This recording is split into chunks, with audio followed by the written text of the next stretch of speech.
আপনাদের সকলকে আমি একটি বিনীত অনুরোধ করতে চাই, করব সত্যি? আচ্ছা, কি সেই বিনীত অনুরোধ? প্রিয় ভাই বোনেরা, আপনাদের সাথে আমি 18 বছর ছিলাম। বিভিন্ন সময়ে বিভিন্ন অনুষ্ঠানে অনেক মানুষের সাথে দেখা হয়েছে। আপনাদের সাথে বহু স্মৃতি আমার রয়ে গিয়েছে। আপনাদের সাথে বহু দুঃখ কষ্ট আমি শেয়ার করেছি।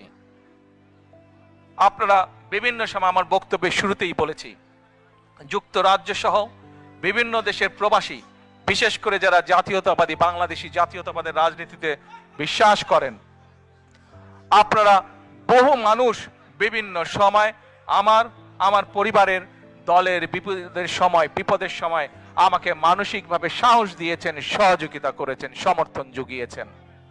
আজকে বিশেষ করে লন্ডনে যারা আছেন, বিশেষ করে তোমরা যারা ইয়াং আছো, ছবি তোলার জন্য পাগল হয়ে যাচ্ছ, প্রত্যেকের কাছে আমার একটি অনুরোধ, 25 তারিখে ইনশাআল্লাহ আপনাদের দয়া, আল্লাহর রহমতে আমি দেশে ফিরে যাব। কিন্তু এখানে উপস্থিত, এই ঘরে উপস্থিত প্রত্যেকটি মানুষের কাছে আমার অনুরোধ, দয়া করে কেউ আপনারা এয়ারপোর্টে সেদিন যাবেন না। দয়া করে কেউ আপনারা এয়ারপোর্টে যাবেন না আপনারা।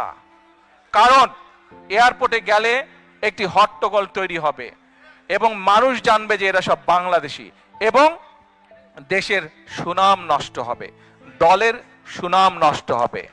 যারা এয়ার